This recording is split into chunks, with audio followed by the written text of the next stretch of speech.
The stagecoach rattled into Dallas, Texas, on a blistering August afternoon in 1873, carrying dust, tired passengers, and a woman with secrets locked in an iron-banded trunk that took 2 men to unload.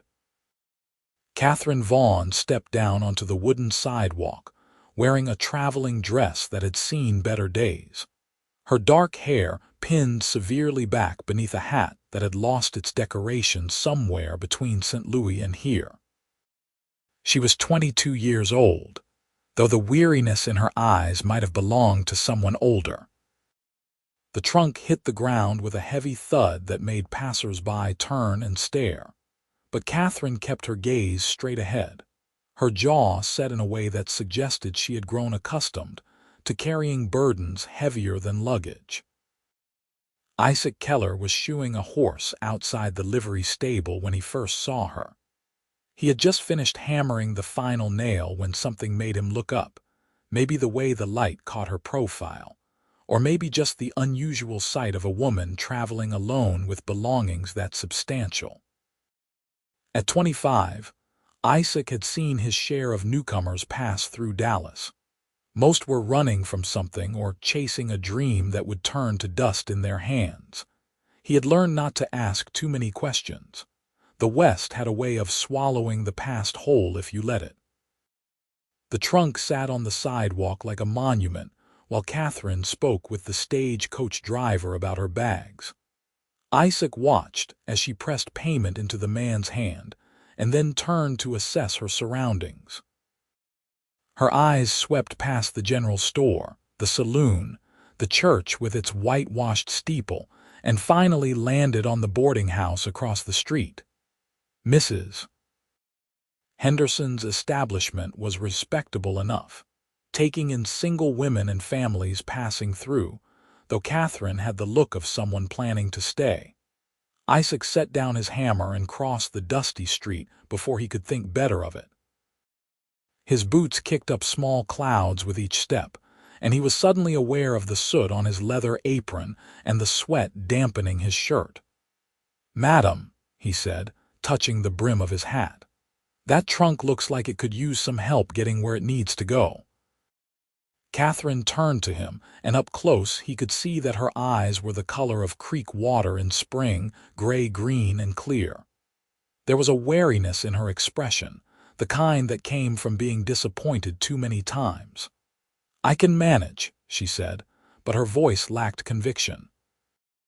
"I am sure you could," Isaac replied, keeping his tone easy and unthreatening. "But the boarding house is up those steps there, and that trunk looks to weigh more than you do. I am Isaac Keller. I work at the livery, and I have got 2 hands with nothing better to do right now." She studied him for a long moment, taking in his broad shoulders, his honest face with its day's worth of stubble, the way he stood without crowding her. Something in her posture relaxed fractionally. "Katherine Vaughn," she said finally, "and I would appreciate the help, Mr. Keller, thank you." Together they maneuvered the trunk up the boarding house steps, though Isaac bore most of the weight. It was remarkably heavy, dense with whatever Katherine kept locked inside. Most trunks rattled and shifted as you moved them, but this one sat solid as a coffin. Isaac felt curiosity prick at him but pushed it down. Whatever the woman carried was her own business. Mrs. Henderson met them at the door, a plump woman with kind eyes and flour dusting her apron. "You must be Miss Vaughn," she said warmly. "Your room is ready. Second door on the left upstairs." "Will you be staying long?" "I am not certain yet," Katherine said, and there was something in her voice that suggested she never planned very far ahead anymore. "But I can pay for a month in advance." The room was small but clean, with a window overlooking the main street and a bed covered in a quilt that had seen many washings but was still bright. Isaac set the trunk at the foot of the bed, breathing only slightly harder from the exertion. He noticed that Katherine immediately positioned herself between him and the trunk, as if guarding it from scrutiny. "Thank you again," she said, already reaching for her coin purse. "No need," Isaac said, waving off the money. "Welcome to Dallas, Miss Vaughn. If you need anything, the livery is just down the street. I am there most days from sunup to sunset." He left before she could protest further, but he found himself thinking about her as he walked back to finish the horseshoe. There was something about the careful way she held herself, like a person who had learned to take up as little space as possible in the world. And that trunk, sitting in her room like a secret made solid. He wondered what was inside, but the wondering was abstract, theoretical. Isaac had lived enough life to know that people were entitled to their mysteries. Katherine did not emerge from the boarding house for the rest of that day. Isaac saw the lamp burning in her window after dark as he closed up the livery for the night. The next morning, she appeared at breakfast in the boarding house dining room wearing a different dress, this one plain gray cotton that had been mended at the sleeves. Mrs. Henderson introduced her to the other boarders, a traveling salesman passing through and an elderly widow who spent most of her time knitting. On the third day, Katherine ventured out into town. Isaac was repairing a wagon wheel when he spotted her entering the general store. She moved with purpose, her shoulders back despite the obvious threadbare state of her clothing. Pride, he thought. She had pride enough not to let poverty make her small. The days began to establish a rhythm. Katherine found work at the dress shop, doing alterations and mending for Mrs. Fisher, a German woman who ran the business with exacting standards and a good heart. The work was honest and the pay fair, though it would not make Katherine wealthy. She took her meals at the boarding house, speaking little but always polite, and every evening she returned to her room where the trunk sat undisturbed. Isaac saw her often as the weeks passed. Dallas was not so large that you could avoid familiar faces, and besides, he found himself looking for her without quite meaning to. She had a way of walking that he admired, chin up even when her eyes looked tired. Sometimes she would nod to him as she passed the livery, and sometimes she would stop to exchange a few words about the weather or some bit of town news. "Storm coming," he said one afternoon in early September, watching the dark clouds gather on the horizon. Katherine had paused on her way back from the dress shop, a basket of mending balanced on her hip. "I can smell it," she agreed. "The air gets heavy like this before rain." "You are not from Texas originally," Isaac observed. It was not quite a question. "Missouri," Katherine said after a brief hesitation. "St. Louis, but I have lived in a few places since." She did not elaborate, and Isaac did not push. Instead he said, "Well, Texas storms can be fierce. If the wind picks up tonight, you will want to make sure your window is latched tight." "I will," she said, and there was something almost like warmth in her smile before she continued on her way. The storm that night was indeed fierce, rattling the windows and sending rain in sheets across the darkened street. Isaac lay in his small room above the livery and listened to the thunder roll across the plains. He thought about Katherine in her boarding house room, wondered if she was frightened, wondered what was in that trunk that she guarded so carefully. He imagined jewels or legal documents or maybe love letters from someone she had left behind. But none of those guesses felt right. The trunk was too heavy for paper, too carefully locked for mere sentiment. By October, Katherine had become a fixture in Dallas. The women at church welcomed her, though she kept herself somewhat apart, friendly but never intimate. She was skilled with a needle, and word spread until she had almost more work than she could manage. Mrs. Fisher raised her wages, and Katherine moved from the boarding house to a small house on the edge of town. Just 2 rooms and a kitchen, but her own. The trunk moved with her. Isaac helped with that move too, along with Ben Morrison from the general store. The trunk required both of them to lift it into the wagon, and Ben whistled low. "What you got in there, Miss Vaughn? Gold bars. Catherine's smile did not reach her eyes. Just some things I am not ready to part with yet, she said. In her new house, the trunk sat against the wall of her bedroom, visible through the doorway when Isaac delivered the rest of her belongings. It had a large brass lock, old-fashioned and solid, and the wood was scarred in places as if it had traveled rough roads. Catherine placed a cloth over it, not hiding it exactly, but covering it like you might cover a mirror in a house of mourning. Isaac began finding excuses to visit. He brought her firewood as the weather turned cooler, refusing payment and telling her he had extra from a tree that had fallen on the livery property. He fixed the loose board on her front step and replaced the cracked pane in her kitchen window. Catherine accepted his help with cautious gratitude, and gradually, slowly, they began to talk about more than just the weather. She learned that Isaac had come to Dallas 5 years ago from Tennessee, leaving behind a father who drank and a family farm that had been sold for debts. He had worked his way west doing odd jobs until he found his place at the livery, where his skill with horses and iron made him valuable. He had a steady hand and a patient nature, both with animals and with people.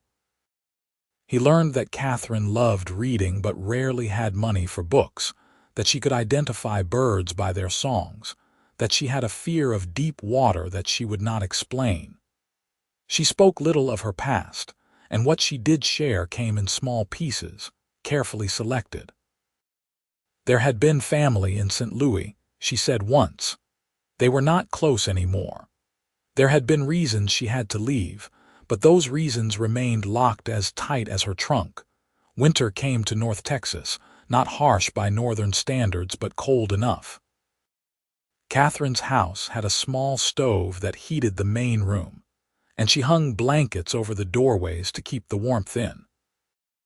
Isaac brought her coal and stayed to make sure the stove was drawing properly, and somehow those visits stretched longer as they sat at her small table drinking coffee and talking about everything and nothing. "Why did you help me that first day?" Catherine asked him one evening in late November. The lamp burned low between them, casting soft shadows on her face. "You did not know me. I could have been anyone." Isaac considered the question seriously. "You looked like you could use a friend," he said finally. "And I suppose I know what it is to be new somewhere, carrying more than you can handle alone." Catherine's eyes glistened, but she did not cry. Instead, she reached across the table and briefly touched his hand, just her fingertips against his knuckles, but it was the first time she had initiated contact. "Thank you," she said quietly, "for not asking questions I cannot answer yet." "Yet," Isaac repeated, catching the word. "So someday maybe you will be able to." "Maybe," Catherine said, "if I can figure out how." Christmas came, and the town decorated the church with pine boughs and candles.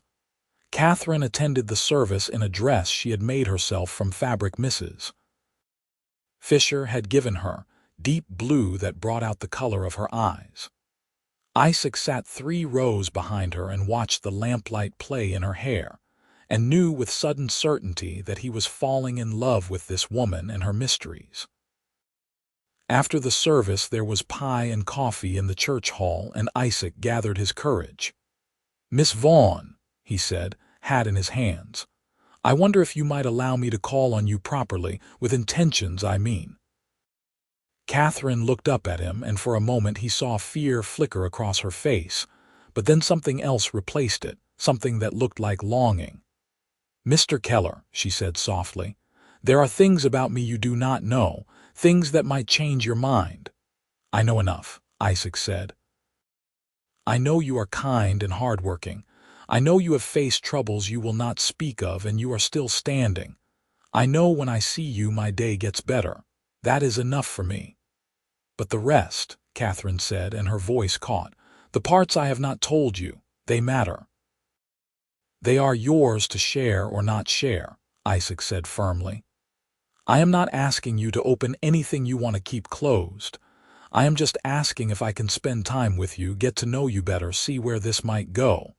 No pressure, no demands, just honest company." Katherine was quiet for a long moment, and Isaac could see the war playing out behind her eyes. Finally, she nodded. "You may call on me," she said, "but I cannot promise this will end the way you might hope." "I will take that chance," Isaac said, and his smile was warm enough to melt the winter cold. He began calling on her twice a week, Sunday afternoons and Wednesday evenings. They walked together when the weather allowed, down to the creek that ran south of town, or out to the place where the prairie opened up endless and golden. They talked about their days, about the people they knew, about their dreams for the future. Katherine spoke of maybe having her own dress shop someday, a place where women could come for beautiful things made with care. Isaac talked about breeding horses, combining the sturdy Mustang stock with finer animals to create something exceptional. But there were still walls Katherine would not let him past. She never spoke of her family beyond that single mention of St. Louis. She never explained why she had come to Dallas or what she was running from. And she never, not once, mentioned the trunk. It sat in her bedroom like a third presence in the house. Isaac saw it every time he came to call, since Katherine received him in the main room and the bedroom door stood open. The cloth still covered it, but he knew it was there. Knew it was locked. Knew it held whatever Katherine was not ready to face. He never asked about it. January turned to February, and the first wildflowers began to appear in sheltered spots.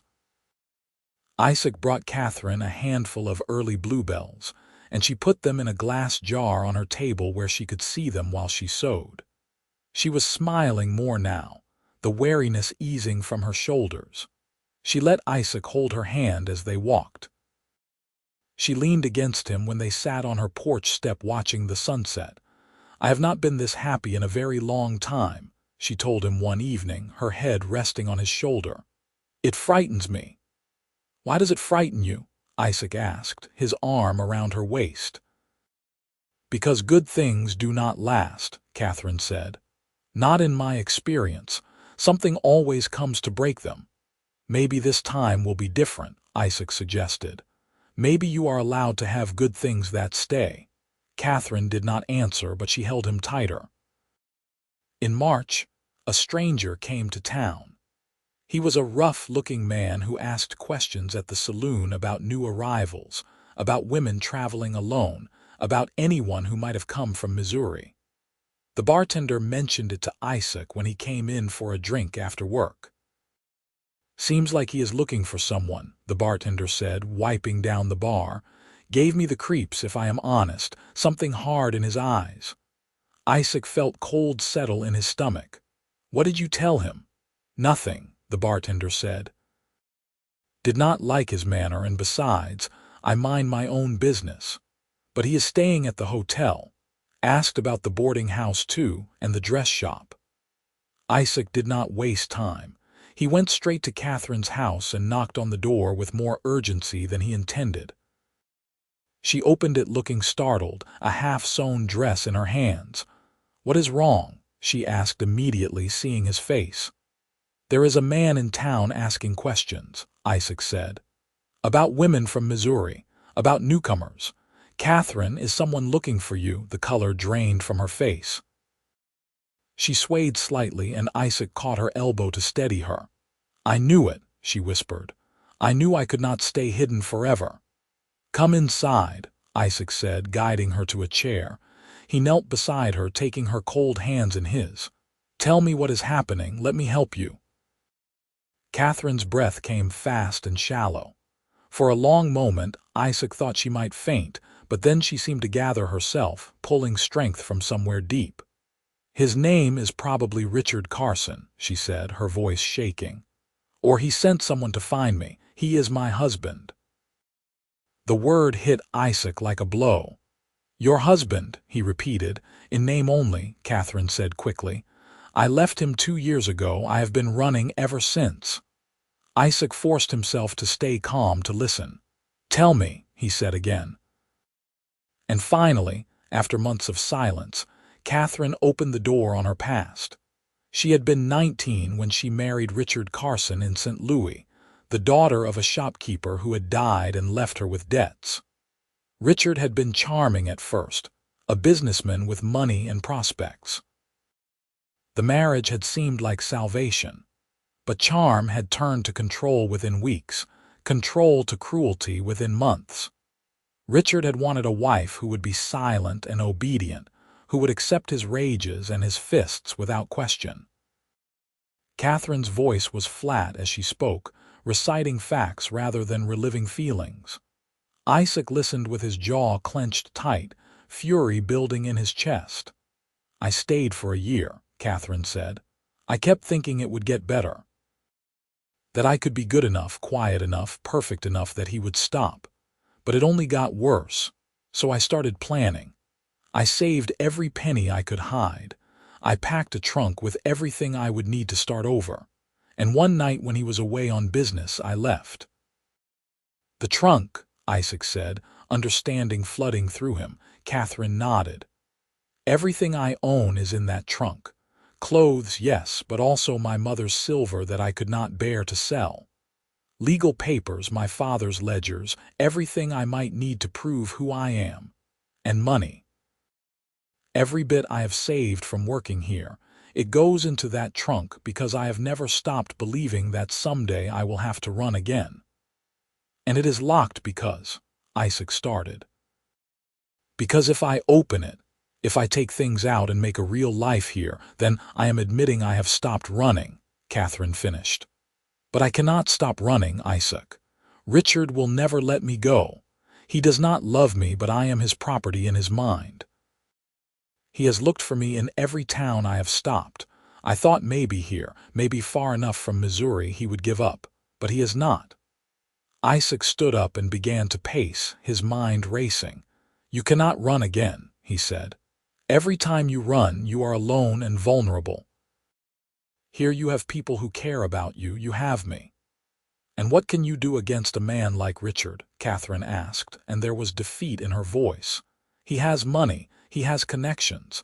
He can claim I am his runaway wife and the law will side with him." "Maybe," Isaac said, "or maybe not. You said it has been 2 years since you left him. That shows abandonment, and if he hurt you, if there were witnesses to his violence." "There were no witnesses," Katherine said bitterly. "He was always careful about that, and I have no proof." Isaac knelt in front of her again. "But you have me," he said fiercely. "And you have Mrs. Fisher and Mrs. Henderson and everyone in this town who knows you are a good woman. We can fight this together." Katherine looked at him with such longing it hurt to see. "Why would you do this?" she whispered.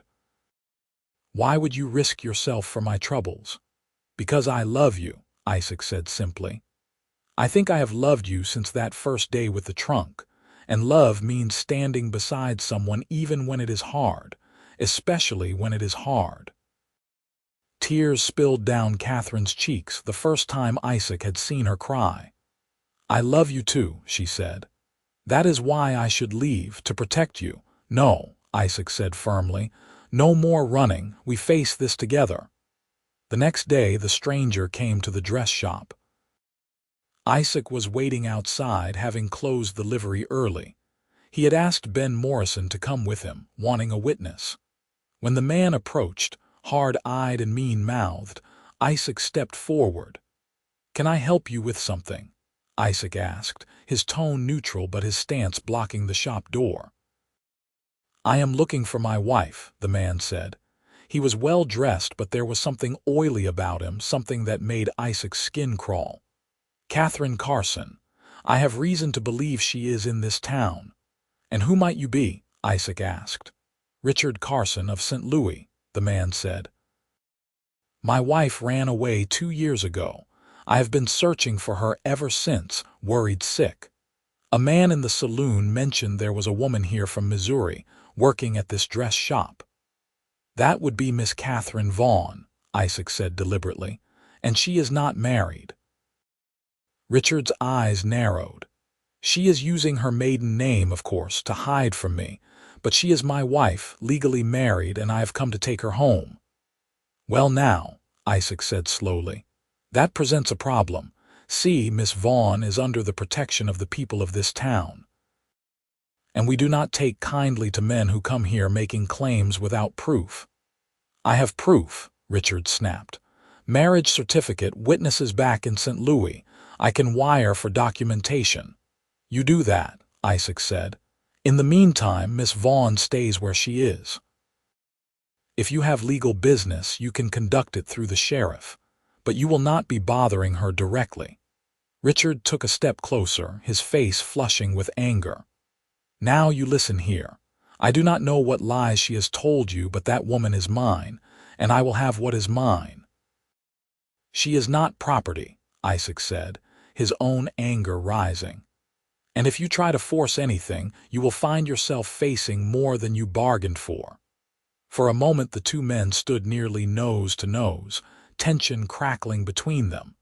Then Ben Morrison spoke up from beside Isaac. The sheriff's office is just down the street, he said mildly. Why do not we all go have a civilized conversation there? Richard looked at the two of them, clearly calculating his odds. Finally, he stepped back. Fine, he spat. We will do this legal, but I warn you, the law is on my side. A wife belongs to her husband, and Katherine belongs to me. He stalked off toward the hotel. Isaac waited until he was out of sight, then went into the dress shop. Katherine was standing by the window, white-faced and trembling. Mrs. Fisher had her arm around the younger woman's shoulders. He was here, Katherine said unnecessarily. I know, Isaac said, but he is gone now and he has agreed to handle this through the sheriff. That gives us time. Mrs. Fisher, who had been apprised of the situation that morning, squeezed Katherine's shoulder. You are not alone in this, child, she said firmly. Half this town will testify to your good character. Over the next several days, the situation unfolded with agonizing slowness. Richard did indeed produce a marriage certificate, sent by wire from St. Louis. The document was legal and binding, showing Katherine Elizabeth Vaughn wed to Richard Allen Carson on June 15, 1871. Sheriff Thomas Barnes, a fair-minded man in his 50s, examined the papers with a troubled expression. This does complicate matters, Miss Vaughn, he said gently. They were in his office, Isaac standing beside Katherine's chair like a guard. According to the law, you are still married to this man. According to the law, she is also entitled to leave a marriage that endangers her, Isaac argued. Surely abandonment works both ways. She left him 2 years ago. He can claim desertion. Can you prove he mistreated you? Sheriff Barnes asked Katherine. Only my word, Katherine said quietly. He was always careful. There were never marks that showed. Richard, for his part, played the role of wronged husband with conviction. He told anyone who would listen about his heartbreak, his endless search, his joy at finally finding his beloved wife. He had money to spread around, buying drinks at the saloon and making donations to the church. Some of the townspeople began to waver, uncertain. But Katherine had built something real in Dallas, and that counted too.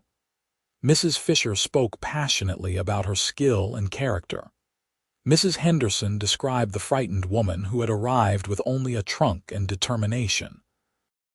Isaac told the sheriff flat out that he intended to marry Katherine himself once she was free, and that he would fight any attempt to remove her from Dallas.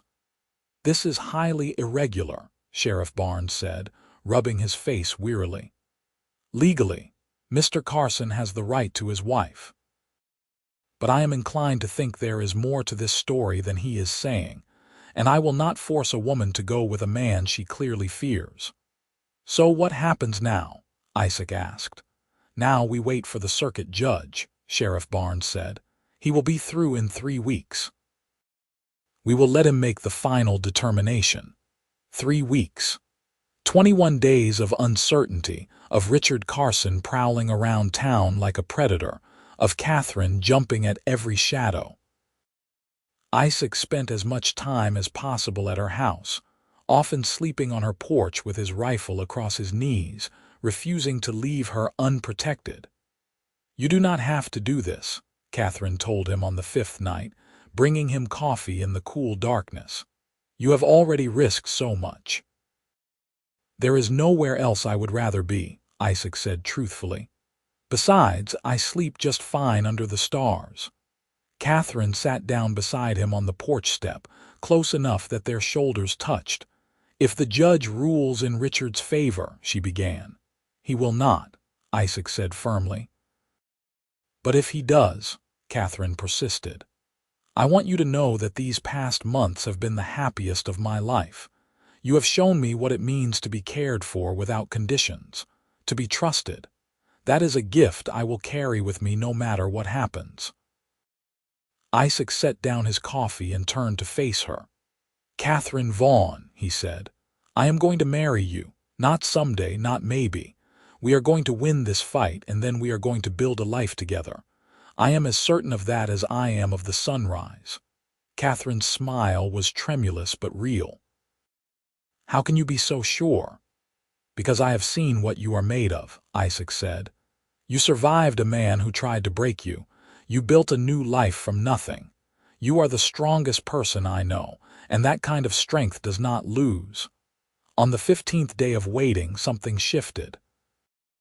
A woman arrived from St. Louis on the evening stage, middle-aged and respectable-looking. She went directly to the hotel and asked to see Sheriff Barnes. Her name was Mrs. Margaret Foster, and she had been Katherine's neighbor in St. Louis. "I read in the newspaper that Richard Carson had located his wife in Texas," she told the sheriff, with Isaac and Katherine present at the sheriff's request. "I took the first train I could manage. That woman needs someone to speak the truth about what happened in that house." "And what truth is that?" Sheriff Barnes asked. Mrs. Foster looked at Katherine with compassion. "I lived next door to them for the entire year of their marriage," she said. "The walls were thin. I heard the shouting, the sound of things breaking, the crying. I saw the bruises she tried to hide, the way she flinched when he came near. I confronted her once, asked if she needed help, but she was too frightened to accept it." "Can you testify to this?" Isaac asked urgently. "I can and I will," Mrs. Foster said firmly. "I have felt guilty for 2 years that I did not do more to help her. When I saw that Richard had found her, I knew I could not stay silent any longer. That man is dangerous. He should not be allowed anywhere near Katherine." When Richard Carson was informed that there would be a witness testifying against him, his veneer of wronged respectability began to crack. He confronted Isaac on the street outside the general store, his face twisted with rage. "You have turned her against me," Richard snarled. "Filled her head with ideas about leaving, about disobeying her husband. She was fine until you interfered." "She was never fine with you," Isaac said coldly. "She was surviving. There is a difference." "I will destroy you," Richard threatened. "When I get her back, I will make sure you regret ever crossing me." "You are not getting her back," Isaac said. "And you should leave Dallas before you do something you will regret." Richard spat at Isaac's feet and stormed away. That night, Katherine's house was vandalized, the windows broken, and the door kicked in. Katherine was not home, having stayed with Mrs. Henderson out of caution, but the message was clear. Sheriff Barnes arrested Richard Carson for destruction of property. "This is it," the sheriff told Isaac privately. "This will show the judge what kind of man he really is. Combined with Mrs. Foster's testimony, I think we have a real chance." The circuit judge arrived on schedule, a stern-looking man named Judge Cornelius Wade. The hearing was held in the church, since it was the only building large enough to hold everyone who wanted to attend. It seemed like half of Dallas crowded into the pews to watch. Richard Carson, represented by a lawyer he had hired from Fort Worth, argued that he was a loving husband whose wife had been led astray. He spoke of his rights under law, of the sanctity of marriage, of his determination to repair his union. His lawyer presented the marriage certificate and argued that personal disputes were no grounds for dissolving a legal contract. Then Mrs. Foster took the stand and described in careful detail what she had witnessed. She spoke of seeing Katherine with a blackened eye, with bruises on her arms, with a split lip she claimed came from falling. She spoke of the night she heard furniture breaking and Katherine screaming, and how Richard had answered the door the next morning with a smile and a lie about his wife being clumsy. Katherine herself testified, her voice steady despite her obvious fear. She described the escalating violence, the control, the terror of never knowing what would set Richard off. She explained why she had run, why she had hidden, why she had been willing to leave behind everything she knew for a chance at safety. Finally, Isaac stood and spoke not as a witness to the past, but as a promise for the future. "Your Honor," he said, "I love Katherine Vaughn. I want to marry her, to build a life with her, to give her the home she deserves. This town has welcomed her and values her. She has made herself a place here through honest work and good character.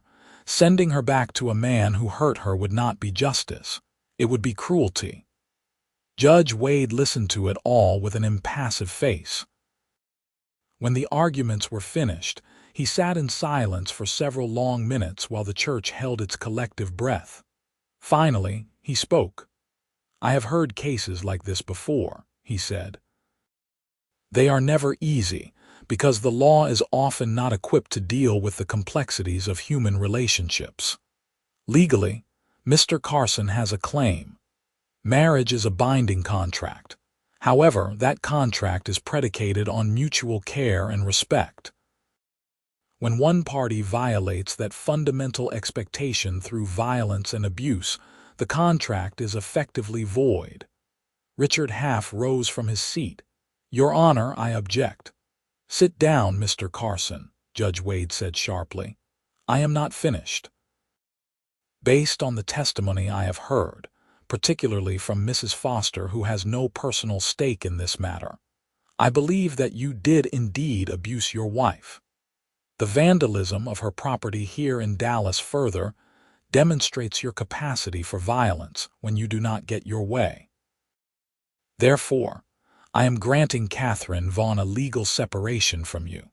Furthermore, I am issuing a restraining order preventing you from coming within 100 yards of her.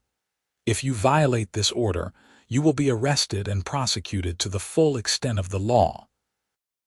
The church erupted in applause and cheers. Katherine sat frozen in her chair, tears streaming down her face. Isaac was beside her in an instant, pulling her into his arms while she sobbed with relief. Richard Carson stood, his face purple with rage. "This is not over," he shouted. "I will appeal. I will fight this." "You are welcome to try," Judge Wade said, "but I will note in my ruling that any further harassment of Miss Vaughn will be taken as evidence of your unsuitability as a husband and will strengthen the case for a full divorce. I suggest you return to St. Louis and get on with your life." The sheriff escorted Richard from the church. He left Dallas the next morning on the early stage, but not before sending word through his lawyer that Katherine could keep her possessions but would receive no financial support. Katherine cared nothing for his money, only for her freedom. The town celebrated that night at the saloon, with Isaac and Katherine at the center of it all. For the first time since arriving in Dallas, Katherine laughed freely, without that shadow of fear lurking in her eyes. She danced with Isaac to the music of a fiddle and a guitar, and when he held her close she melted against him without reservation. "I can hardly believe it is real," she whispered as they swayed together. "That I am really free." "Believe it," Isaac said, his lips brushing her temple. "You are free, And you are mine if you will have me, and we have the rest of our lives ahead of us." 2 weeks later, on a bright morning in late April, Katherine came to the livery where Isaac was working. She looked different somehow, lighter, as if she had set down a burden she had carried too long. "I need your help with something," she said. "Anything," Isaac replied, setting down his tools. "I want to open the trunk," Katherine said. "I am ready now, but I do not want to do it alone." They walked together to her house, which Isaac had repaired and improved until it barely resembled the shabby place she had first rented. Inside, the trunk still sat against the bedroom wall, though the cloth covering had been removed. Katherine knelt before it and drew a key from around her neck, the first time Isaac had seen it. The lock opened with a heavy click. Katherine lifted the lid, and together they began to unpack 2 years of hidden life. There were clothes, yes, but also bundles of letters tied with ribbon, photographs of people Isaac did not recognize, a silver hairbrush and matching mirror set. There were ledgers in a neat hand, documenting expenses and savings. There were legal papers, birth certificates, deeds. And wrapped carefully in cloth were pieces of silver, cups and plates and candlesticks that had belonged to Katherine's mother. "This was my life before," Katherine said softly, running her fingers over the items. "Everything I could not bear to leave behind. I thought if I kept it locked away, if I did not look at it, then Richard could not take it from me. But really, I was just keeping myself locked away too." "And now?" Isaac asked. "Now I want to use these things," Katherine said. "I want to put my mother's silver on the table when we have dinner. I want to hang these photographs on the wall. I want to take this money and put it in the bank where it can grow, instead of hiding it like a squirrel with a nut. I want to live, Isaac, really live, not just survive." Isaac helped her carry the trunk's contents into the house. They found places for everything, transforming the simple rooms into something that felt like home. The silver gleamed on the shelf Isaac built for it. The photographs went up on the walls, memories honored rather than hidden. The money, a substantial sum accumulated over 2 years of careful saving, was deposited in the Dallas Bank and Trust. In June, exactly 2 years after her first wedding, Katherine stood in the same church where Judge Wade had freed her and married Isaac Keller. She wore a dress she had made herself, cream-colored silk with lace at the collar, and she carried wildflowers that Isaac had picked that morning. Mrs. Fisher stood up for her, and Ben Morrison stood for Isaac. Half the town crowded in to watch. When the minister asked if Katherine took Isaac to be her lawfully wedded husband, she said, "I do," with such joy that several people in the congregation wiped their eyes. Isaac's voice was equally strong and sure when he made his vows. They kissed as husband and wife while the church bells rang, and it felt like a new beginning in every sense. They moved into a larger house that summer, using Katherine's savings and Isaac's careful accumulation to make a down payment. It had 3 bedrooms and a proper parlor and a garden plot where Katherine planted roses. Isaac built her a workshop where she could sew, with good light from the windows and shelves for her supplies. She left her job with Mrs. Fisher and opened her own small business, taking orders from her home and slowly building a reputation for quality work. Isaac expanded his work at the livery, bringing in a partner and beginning to breed horses as he had dreamed. The first foal born from his careful crossing of Mustang and Thoroughbred arrived in the spring of 1874, a filly with strong legs and an intelligent eye. He named her Freedom, and Katherine laughed and kissed him and agreed it was perfect. Their life fell into a rhythm that was both ordinary and miraculous. They worked during the day, Isaac with his horses and Katherine with her sewing. They took meals together, using the silver that had traveled so far to reach Dallas. They walked in the evenings, down to the creek or out onto the prairie, and talked about everything under the sun. And at night, in the privacy of their bedroom, they learned each other with tenderness and passion, building intimacy that was rooted in trust. The trunk sat in their bedroom closet now, empty except for the most precious of Katherine's papers. She no longer needed it as a hiding place or an escape plan. It was simply a piece of furniture, a reminder of how far she had come. In the fall of 1874, Katherine discovered she was pregnant. The news terrified and thrilled her in equal measure. She had not allowed herself to imagine children when her life was so uncertain, but now the possibility felt like a gift. Isaac was over the moon, already planning how to expand the house and where the nursery would go. "What if I am not a good mother?" Katherine asked him one night, her hand on her still flat belly. "What if I do not know how because I did not have good examples?" "Then we will figure it out together," Isaac said, covering her hand with his, "just like we have figured out everything else. Besides, I have seen how you are with the children at church. You are gentle and patient. You will be wonderful." The pregnancy progressed smoothly. Katherine continued to work until she grew too large to sit comfortably at her sewing table. Then she took on consulting work instead, advising clients on designs and fabrics. Mrs. Fisher hired 2 additional seamstresses, and Katherine taught them her techniques, ensuring her business would continue even when she was occupied with the baby. In May of 1875, on a warm evening with the windows open to catch the breeze, Katherine went into labor. Isaac sent for the midwife and then sat beside his wife, holding her hand through each contraction. Mrs. Henderson came to help, and Mrs. Fisher arrived with supplies. The labor was long but not complicated. Katherine drew on the same strength that had carried her through so many trials, breathing through the pain and pushing when told. And just after midnight, as May 14th became May 15th, she delivered a healthy baby boy. Isaac held his son with shaking hands, marveling at the tiny perfection of him. The baby had Katherine's eyes and a surprising amount of dark hair. He squalled lustily, announcing his arrival to the world. "He is beautiful," Isaac said, tears running unashamedly down his face. "Katherine, he is perfect." "What should we call him?" Katherine asked, exhausted but radiant. They had discussed names for weeks without deciding. But now, looking at his son, Isaac knew. "James," he said, "after your father, James Keller."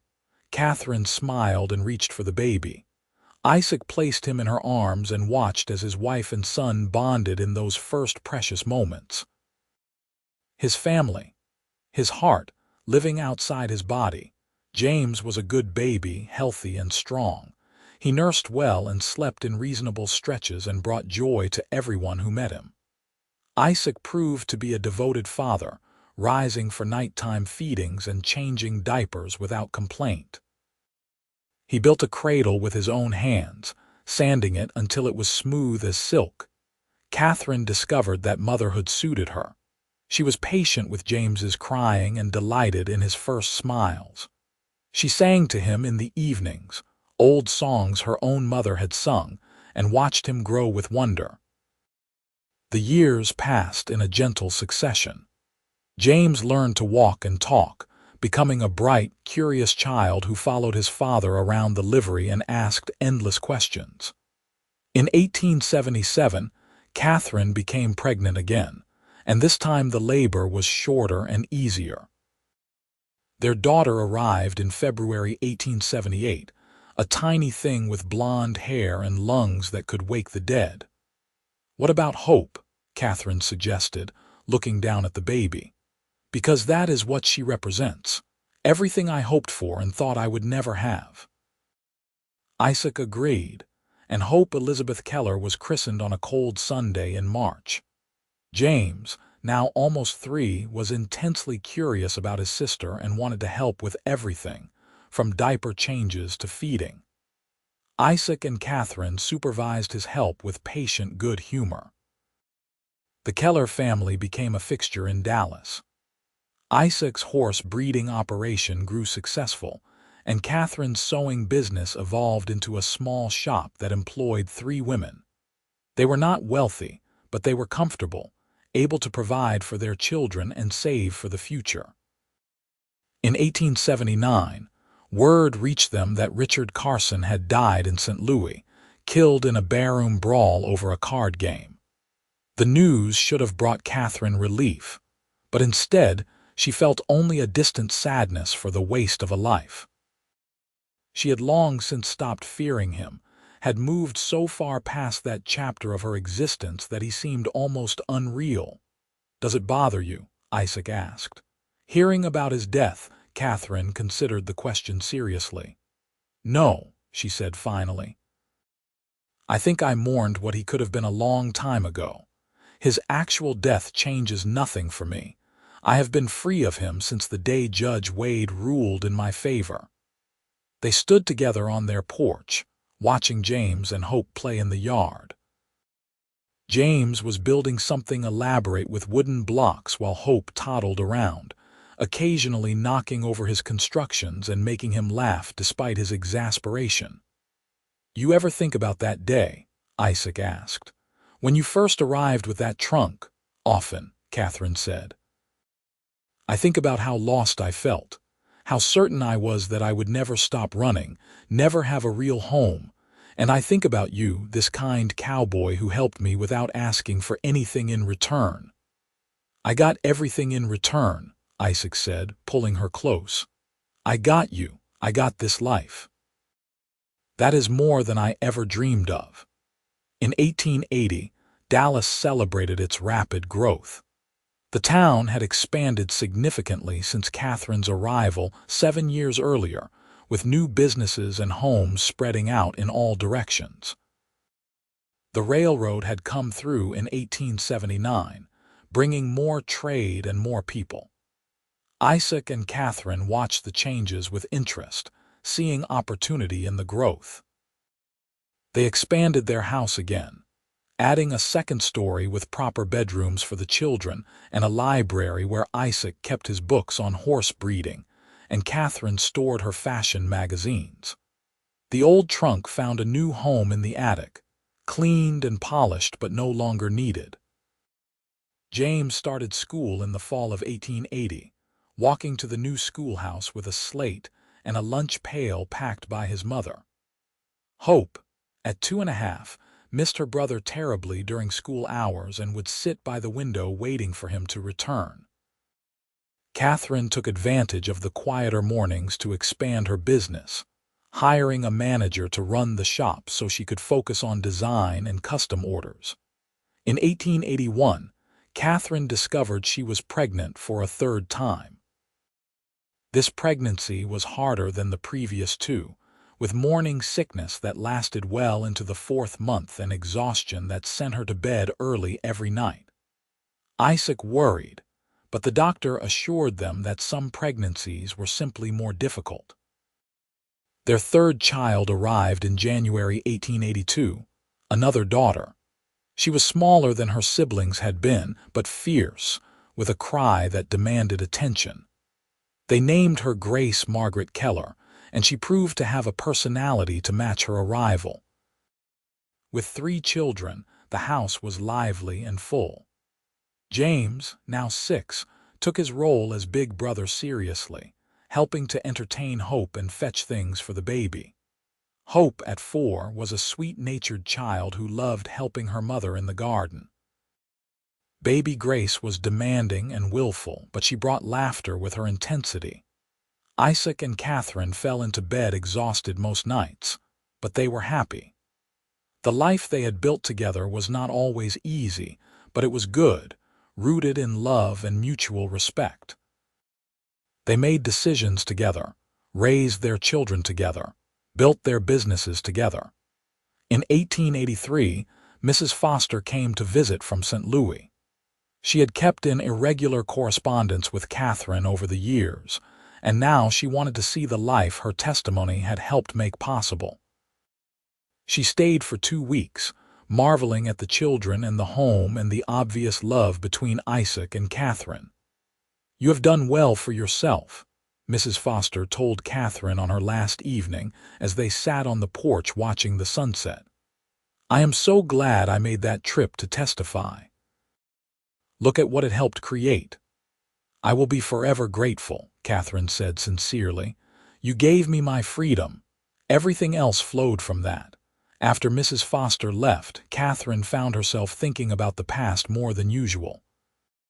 She dug out the old trunk from the attic and opened it, sitting cross-legged on the attic floor and running her hands over the scarred wood. It seemed impossible that she had once carried her entire life in this box, that she had moved from place to place with nothing but what fit inside. Now her life could not possibly fit in a trunk. It spilled out in all directions, in the house full of laughter and toys, in the businesses she and Isaac had built, in the community of friends and neighbors who knew them. She had put down roots so deep that nothing could tear her away.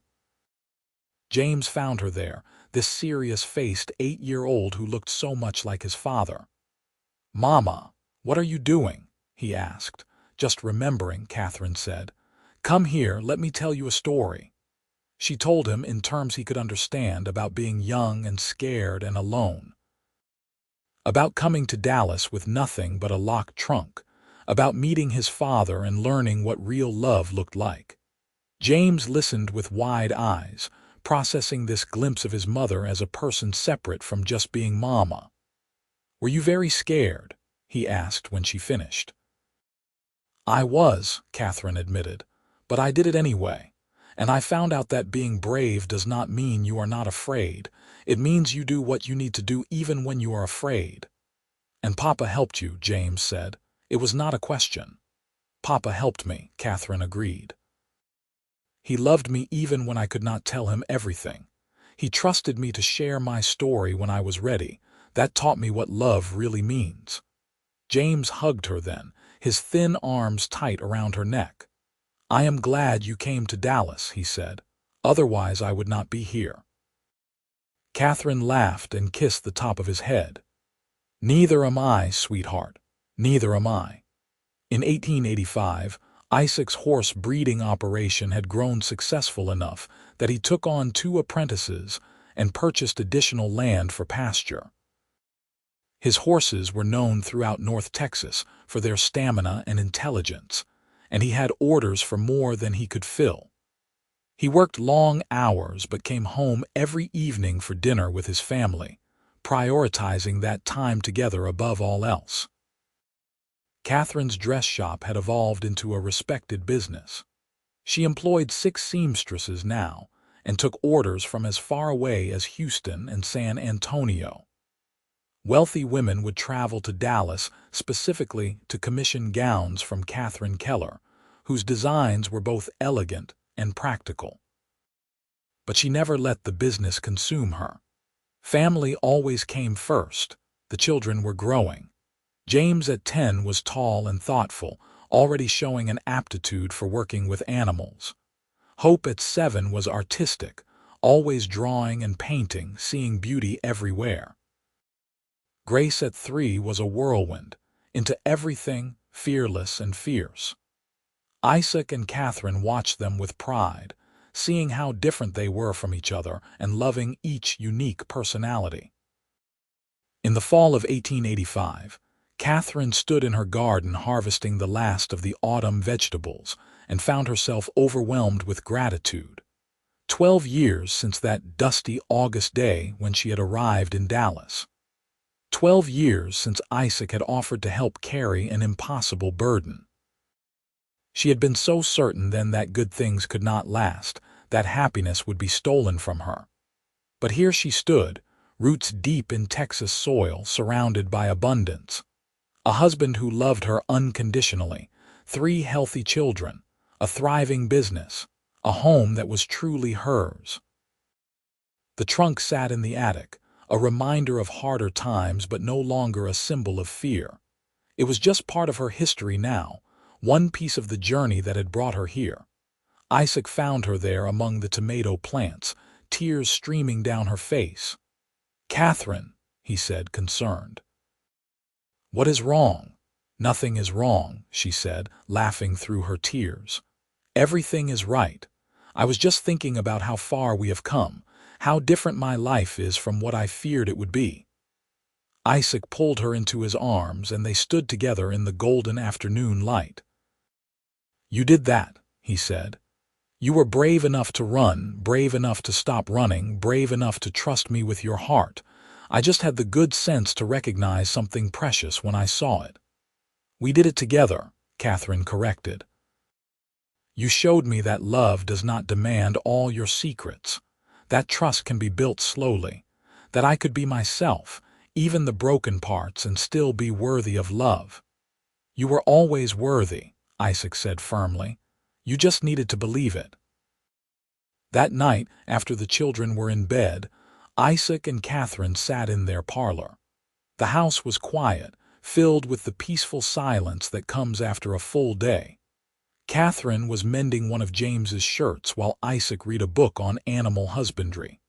"You remember that first night?" Katherine asked suddenly. "When Richard came to town and you stayed on my porch all night?" "I remember every night," Isaac said, setting down his book. "But yes, that one especially. I was terrified you would run again before I could convince you to stay." "I almost did," Katherine admitted. "I had my bag half packed before I realized I did not want to run anymore. I wanted to stay and fight. But more than that, I wanted to stay with you." "I would have followed you," Isaac said simply. "Wherever you went, I would have found you and convinced you to come back." Katherine smiled and reached for his hand. "I know. That is why I stayed." In 1886, the Kellers celebrated their 12th wedding anniversary with a party that filled their house and spilled out into the yard. Friends and neighbors came bringing food and gifts, laughing and dancing late into the evening. Mrs. Fisher gave a speech about how Katherine had been one of her first employees and had grown into a dear friend. Ben Morrison talked about Isaac's dedication to his work and his family. The children ran wild with their friends, sticky with cake and drunk on the joy of celebration. James was 11 now, on the cusp of becoming a young man. Hope was 8, her artistic talent blossoming under the tutelage of the new art teacher at school. Grace was 4, still fierce but learning to channel her energy into helping rather than destroying. As the party wound down and the last guests departed, Isaac and Katherine stood on their porch watching the stars. The night was warm, with a breeze carrying the scent of honeysuckle. 12 years, Katherine mused. Sometimes it feels like forever and no time at all. "The best 12 years of my life," Isaac said, "and there are so many more to come." In 1887, tragedy touched their lives when Mrs. Fisher died suddenly of a heart ailment.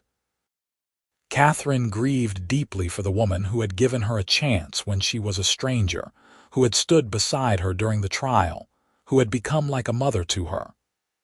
The funeral was well attended, a testament to Mrs. Fisher's impact on the community. In her will, Mrs. Fisher left her original dress shop to Katherine, knowing it would be in good hands. Katherine accepted the gift with tears and vowed to run both shops with the same integrity and attention to quality that Mrs. Fisher had demonstrated. With 2 shops now under her management, Katherine had to hire more help and spend more time on the business side of things. Isaac supported her fully, taking on more of the child care when she had to work late.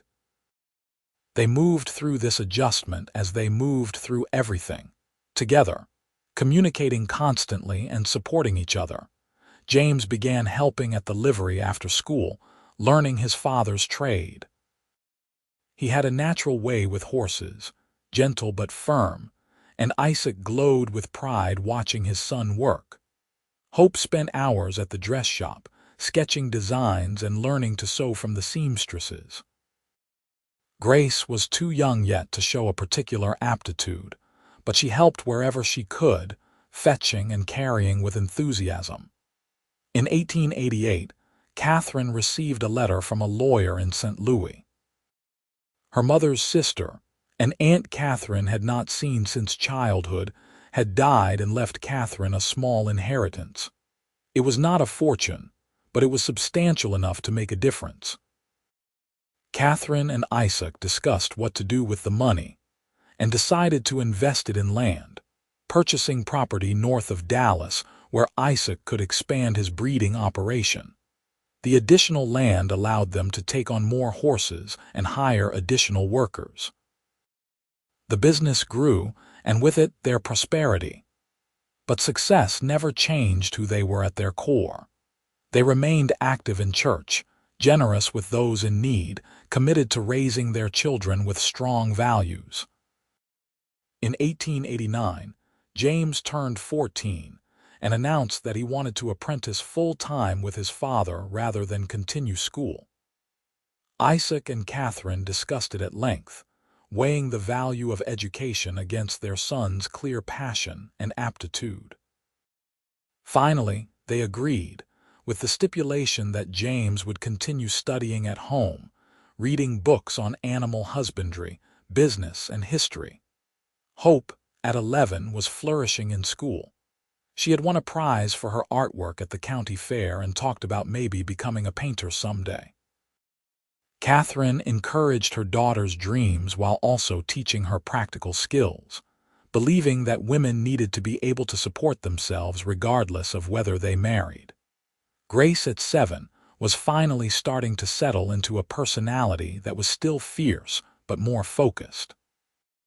She loved riding horses and begged constantly to help in the stables. Isaac taught her carefully, emphasizing safety and respect for the animals. The family had grown into a team, each member contributing according to their abilities. Dinner conversations were lively, full of debate and laughter.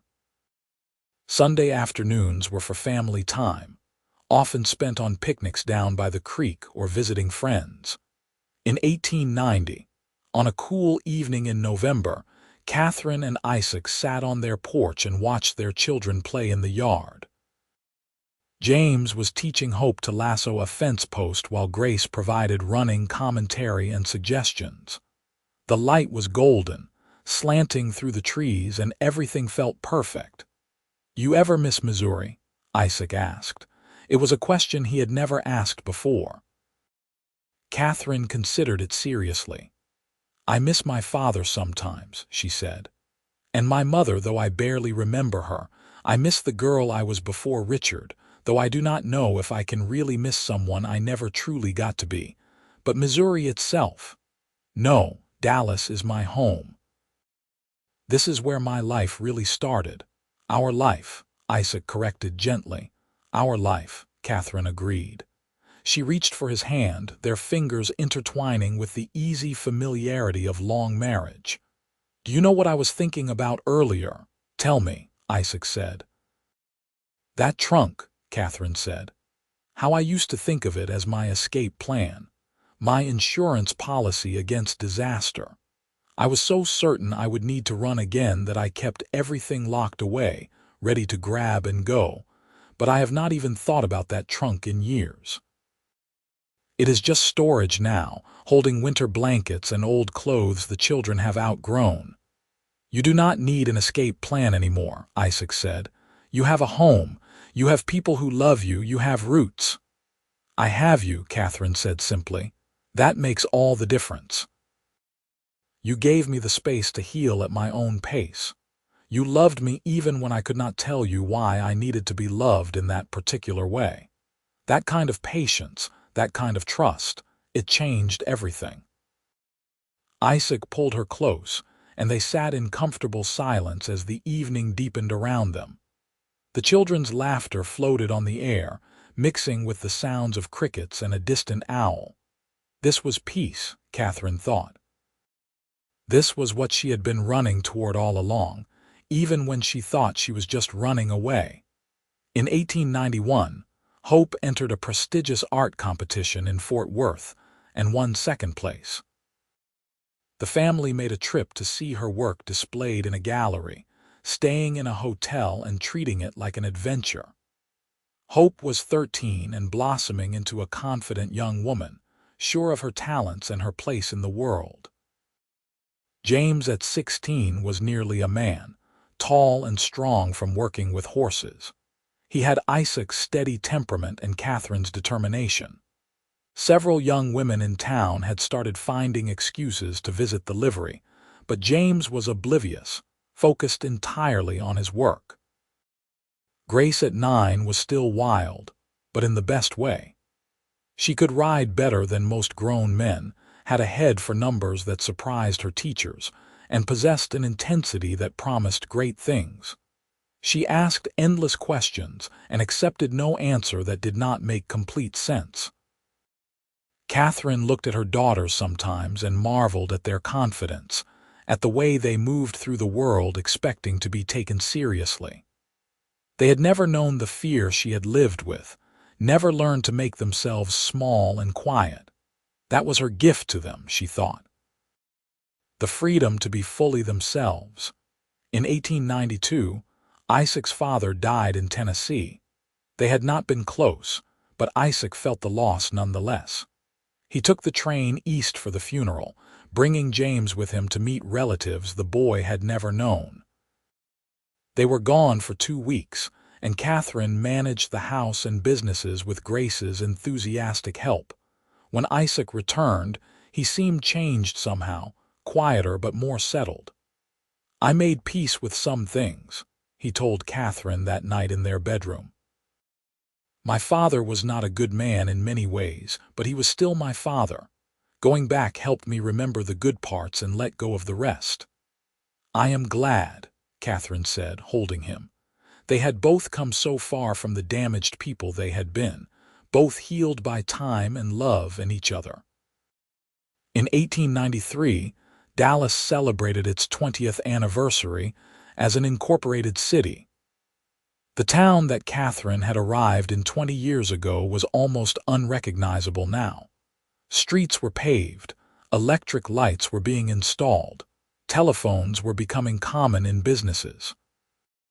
The Kellers had grown with the town, their success mirroring its expansion.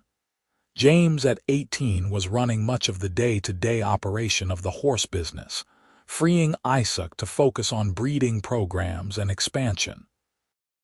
Hope at 15 was apprenticing with a portrait painter who had moved to Dallas from New York, her talent taking her in directions Katherine could never have imagined.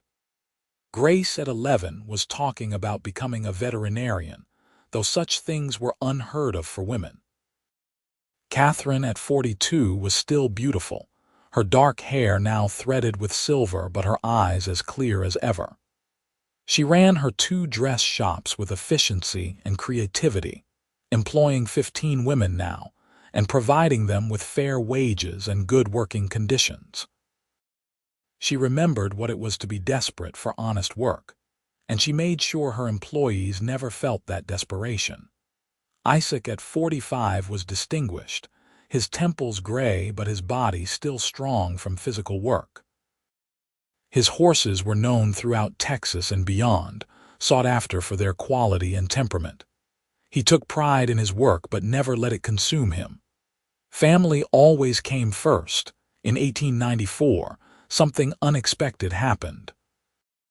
A woman arrived in Dallas with a child and a story that Katherine recognized all too well. She had run from an abusive husband and had nothing but determination and a small bundle of belongings. She came to Katherine's dress shop looking for work, and Katherine saw herself 21 years ago in this woman's frightened eyes. Katherine hired her on the spot. But more than that, she helped her find housing, connected her with Sheriff Barnes to explore legal options, and became a mentor and friend.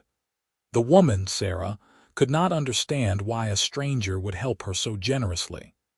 "Because someone helped me once," Katherine said simply. "A cowboy who carried my trunk without asking what was inside. A friend who traveled from Missouri to testify for me. A town that stood beside me against someone powerful, We all need help sometimes. We all deserve a chance to start over.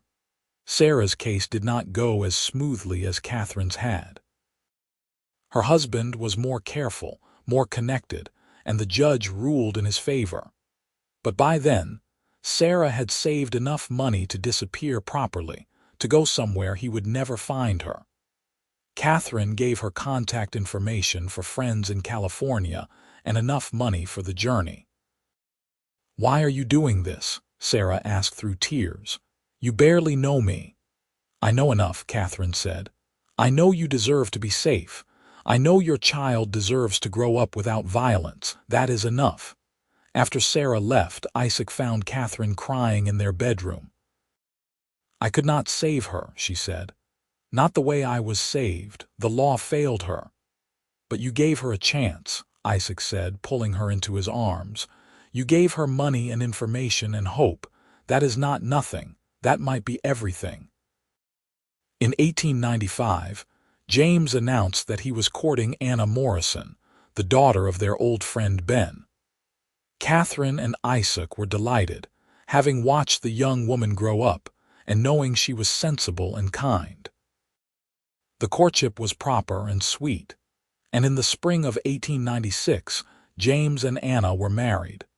The wedding was a joyous affair, the church packed with friends and family. Katherine watched her son pledge his life to this young woman and remembered her own wedding to Isaac, how it had felt like finally coming home. She prayed that James and Anna would have even half the happiness she and Isaac had found. In 1897, Hope announced that she had been accepted to an art school in New York. She would be leaving Dallas, leaving Texas, pursuing her dreams in a wider world. Katherine's heart broke a little at the thought of her daughter so far away, but she supported the decision fully. "You have given me the courage to do this," Hope told her mother the night before she left. "You and Papa both. You taught me that women can build their own lives, follow their own dreams. I would not have the strength to try if I had not seen you do it first." Katherine hugged her daughter tight, memorizing the feel of her in her arms. "Write often," she said, "and come home when you can, but live your life fully, Hope. That is all I want for you." In 1898, Katherine and Isaac became grandparents when James and Anna had a son. They named him Isaac James Keller, after both his grandfather and father. Katherine held this tiny baby and felt the circle complete, the family she had been so certain she would never have now expanding into another generation. Grace at 16 was preparing to leave for college, determined to study science even though universities were barely beginning to admit women. She had Katherine's stubbornness and Isaac's steady focus, and they knew she would succeed at whatever she set her mind to. The house that had been so full of children's laughter was beginning to empty, but Isaac and Katherine found joy in this new phase. They had more time together, could travel when the businesses allowed, could enjoy being a couple again after so many years of being primarily parents. In 1899, they took a trip to San Francisco, something they had talked about for years. They stayed in a fine hotel and saw the Pacific Ocean, and Katherine stood on the beach and thought about journeys. How far she had traveled, not just in miles but in healing. How the scared young woman with a locked trunk had become this confident woman with a full life. "What are you thinking?" Isaac asked, coming up behind her and wrapping his arms around her waist. "That I am happy," Katherine said simply. "That is all, just purely, completely happy." In 1900, as a new century dawned, Katherine and Isaac celebrated their 26th wedding anniversary. Hope came home from New York for the occasion, her portfolio full of paintings that took Katherine's breath away. James and Anna brought little Isaac, now 2 years old and into everything. Grace was home from college, full of stories about her classes and her professors. They gathered around the dining room table, this family that Katherine had never dared to dream of, and ate from the silver that had traveled from Missouri in a locked trunk. Katherine looked around at these faces she loved, at the life she had built from ashes, and felt overwhelming gratitude. After dinner, Isaac presented Katherine with a gift. It was a new trunk, beautiful polished wood with brass fittings that gleamed. "For your next journey," he said with a smile. Katherine opened it to find it filled with things they would need for travel. Clothes, toiletries, maps, guidebooks. "Where are we going?" she asked, delighted. "Wherever you want," Isaac said. "We have worked hard for 26 years. The businesses can run without us for a while. James has the horses well in hand, and your managers can handle the dress shops. Let us see some of the world together." They did travel, taking trips over the next several years to places they had only read about. They saw the Grand Canyon and Niagara Falls, visited New Orleans during Mardi Gras, toured the monuments in Washington, D.C. But they always came home to Dallas, to the life they had built there. In 1903, Grace graduated from college with honors, one of only a handful of women in her class.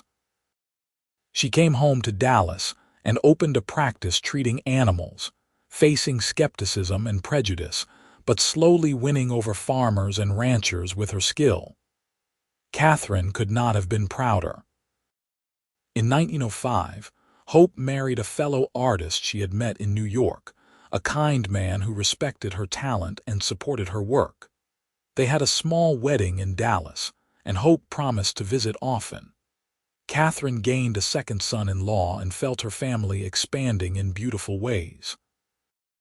James and Anna had 2 more children, daughters born in 1901 and 1904.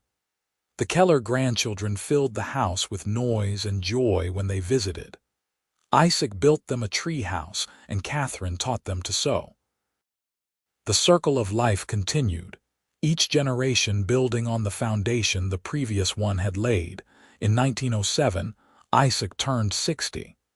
He was still strong and active, still working with horses every day, but he began to talk about slowing down. "I want more time with you," he told Katherine.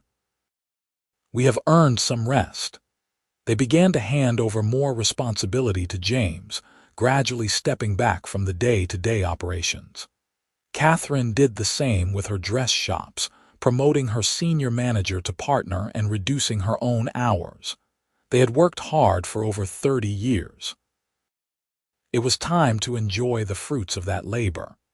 In 1908, they took their longest trip yet, traveling to Europe for 6 months. They saw Paris and London and Rome, walked through museums and cathedrals, ate food they could not pronounce. Katherine kept a journal of the trip, filling it with observations and sketches. Isaac took photographs with a new camera, capturing moments to remember. But as wonderful as Europe was, they were glad to return to Dallas, to their house with its memories soaked into the walls, to their children and grandchildren, to the town that had given Katherine refuge and Isaac purpose. In 1910, Katherine turned 59. She was still beautiful, her hair now silver but her eyes still that distinctive gray-green. She had lines around her eyes from years of smiling, and her hands showed the work they had done. But she wore her age with grace. She thought sometimes about the young woman she had been, arriving in Dallas with nothing but a locked trunk and fear. Would that Katherine recognize this confident, accomplished woman? She thought maybe yes. Maybe that frightened girl had always contained the seeds of who she would become, just needed the right soil to grow. The trunk that had carried her possessions sat now in the attic of their grown daughter Grace's house, filled with toys for the grandchildren. It had come full circle, from a container of fear to a source of joy. Katherine liked that symmetry. Isaac at 63 was slowing down, his joints aching on cold mornings, his breath coming shorter after exertion. But his mind was sharp and his heart was sound, and he still looked at Katherine like she was the most precious thing in his world. They spent their days in comfortable routine. mornings having coffee on the porch, Isaac working in the stables for a few hours while Katherine visited her shops or worked in her garden, afternoons reading or visiting with friends, evenings with family when they could, just the two of them otherwise. In 1911, on a warm evening in August, they sat on their porch and watched the sunset paint the sky gold and pink. It was the 38th anniversary of Katherine's arrival in Dallas, though they did not mark it specifically. But Katherine was thinking about it, about that dusty stagecoach and the heavy trunk and the cowboy who had offered help without questions. "I never asked," Isaac said suddenly, as if reading her thoughts. "In all these years, I never asked what was so important that you locked it in that trunk." Katherine smiled. "It was not what was in the trunk that mattered," she said. "It was what the trunk represented: control, security, the ability to leave if I needed to. As long as that trunk was locked and ready, I had an escape plan. I was not truly committed to staying." "And now?" Isaac asked. "Now the trunk is empty and I am not going anywhere," Katherine said. "You taught me that I could trust, that I could stay, that I could build a life without always having one foot out the door." "You taught yourself that," Isaac corrected. "I just provided a safe space for you to learn it." They sat in silence as the sun sank below the horizon and the first stars emerged. 3.5 decades of marriage, of partnership, of love that had deepened and strengthened with time. They had built something remarkable together, not just a family but a legacy of kindness and hard work and mutual respect. "I love you," Katherine said. "I do not say it enough, but I love you more than I can express. You saved my life in every way a person can be saved." "And you saved mine," Isaac said. "I was going through the motions before you arrived, working, existing, but not really living. You gave me purpose and joy and a reason to be my best self." In 1913, they celebrated their 40th wedding anniversary with a party that rivaled their 12th. The whole town seemed to turn out, wanting to honor this couple who had contributed so much to Dallas. There were speeches and toasts, and Katherine and Isaac danced to the same waltz they had danced on their wedding day. Their children and grandchildren surrounded them, 3 generations bound by love and mutual respect. James spoke about the example his parents had set, showing him what a marriage should be. Hope read a poem she had written about roots and wings. Grace simply hugged them both and whispered that they were her heroes. As the party wound down, Isaac pulled Katherine aside. 40 years, he said, and I would do it all again in a heartbeat. Every moment, every challenge, every joy, all of it. So would I, Katherine said. Even the hard parts, even the fear and the running, because it brought me here to you, to this life. I would not change a single thing. In 1914, Isaac's health began to decline. Nothing dramatic, just the slow wearing down of a body that had worked hard for many decades. He tired more easily, needed more rest.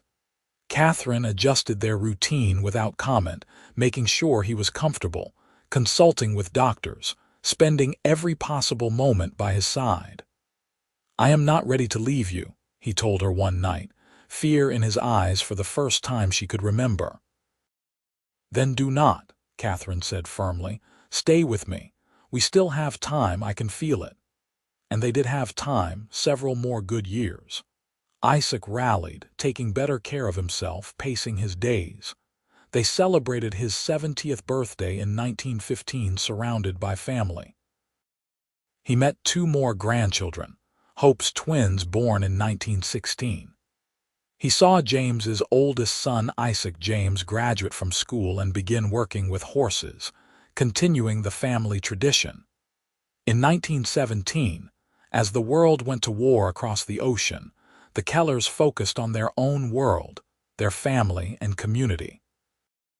They were too old to be directly affected, though they worried about younger men from Dallas who enlisted. They supported the war effort as they could, Katherine organizing the women to roll bandages and knit socks, Isaac donating horses to the army. In 1918, the influenza epidemic swept the country. Dallas was not spared, and the Kellers held their breath as the disease claimed lives throughout the town. They isolated themselves as much as possible, seeing family only outdoors with distance maintained. Miraculously, their immediate family was spared, though they lost friends and neighbors. When the epidemic passed and life began to return to normal, Katherine and Isaac emerged feeling grateful for every day. Isaac was 73 now, Katherine 70. They were old, but they were together. In 1920, they celebrated their 47th wedding anniversary quietly, just the two of them. They could no longer dance as they once had, but they held each other and swayed to music only they could hear. "We have had a good life," Isaac said, "better than I ever imagined possible." "The best life," Katherine agreed. "You gave me everything: safety, love, home, family, everything I thought I would never have." "We gave each other everything," Isaac said. "That is how it works when it is right." In 1921, Isaac became ill. It started as a cough that would not go away, progressed to fever and weakness. The doctors could do little. Katherine nursed him devotedly, sleeping in a chair by his bed, making sure he was comfortable. "I am sorry," he said one evening, his voice weak. "I promised you more time." "You gave me 48 years, Katherine said, tears streaming down her face. "That is more than enough. That is a lifetime, multiple lifetimes worth of love packed into every day."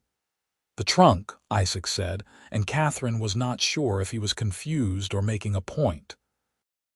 "You brought a locked trunk you would not open. And you never asked," Katherine finished, understanding. "You loved me anyway. You gave me time and space to heal. That was the greatest gift anyone has ever given me." "You were worth waiting for," Isaac said. "Worth everything." He died peacefully 3 days later, surrounded by family with Katherine holding his hand. He was 76 years old, and he had lived a full, good life. Katherine grieved deeply but not without gratitude.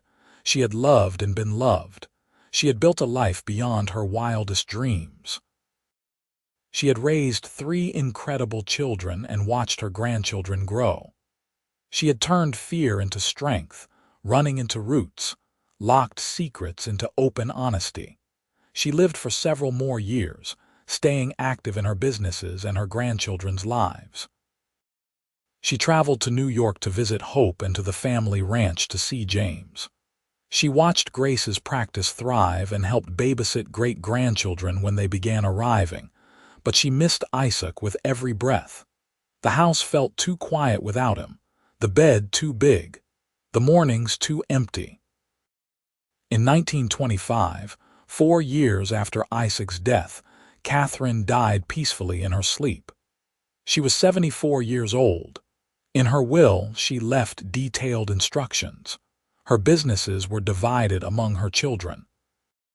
Her house became a home for women fleeing violence, a legacy of the help she had received and tried to pass forward. Her mother's silver went to Hope, her father's ledgers to James, and to Grace she left that original trunk. "It carried everything I valued when I had nothing," she had written in a letter to be opened after her death. "It represents both my lowest point and the beginning of my best life.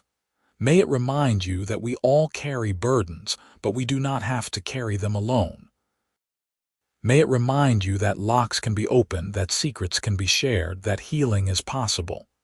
May it remind you that love, real love, does not demand all your answers immediately. It waits, it trusts, it believes. Your father taught me that. I hope I taught you the same." They buried her beside Isaac in the Dallas cemetery, under a tree they had planted together 20 years earlier. The headstone reads simply, "Katherine Vaughn Keller, 1851–1925. Beloved wife, mother, grandmother, she built a life from courage and love." The trunk ended up in Grace's attic, a family heirloom passed down through generations. And sometimes, when Grace's grandchildren visited, she would bring it down and tell them the story of a woman who came to Dallas with nothing but a locked trunk, and a cowboy who loved her anyway, and how that love changed everything. The end of their story, but the beginning of so many others, rippling outward through time, through children and grandchildren and great-grandchildren who carried Katherine and Isaac's legacy of love and trust and patient kindness. The trunk sat in attics and closets, moved from house to house, a reminder that even our heaviest burdens can become treasures when we find someone willing to help us carry them. In Dallas, the dress shops continued to operate under family management. The horse ranch flourished for generations. The house for women fleeing violence helped countless people start over, giving them the chance Katherine had been given. And always, the story was told of the trunk and the cowboy and the love that asked no questions but gave all answers. It was a legacy built on one simple truth. Real love sees the locked places in another person and chooses to wait patiently until they are ready to open. Real love does not demand. It offers. It supports. It believes. And in that belief, in that patient trust, healing becomes possible. Lives are transformed. Futures are rewritten. Katherine had arrived in Dallas certain that good things could not last, that safety was an illusion, that love came with unbearable prices. She left this world knowing better, surrounded by evidence of what real love could build. A family, a community, a legacy of kindness that would outlive her by generations. And somewhere, in whatever comes after, she found Isaac again. Found him waiting with that patient smile, ready to help carry whatever burden came next. Ready to love her as he always had, without questions or conditions. Ready to walk beside her through whatever came next, partners as they had always been. The trunk stayed behind, a symbol and a story, but the love it represented, the trust and patience and gradual healing that continued. Through children and grandchildren, through the businesses they built, through the lives they touched, Katherine and Isaac's love continued to ripple outward, changing the world one person at a time.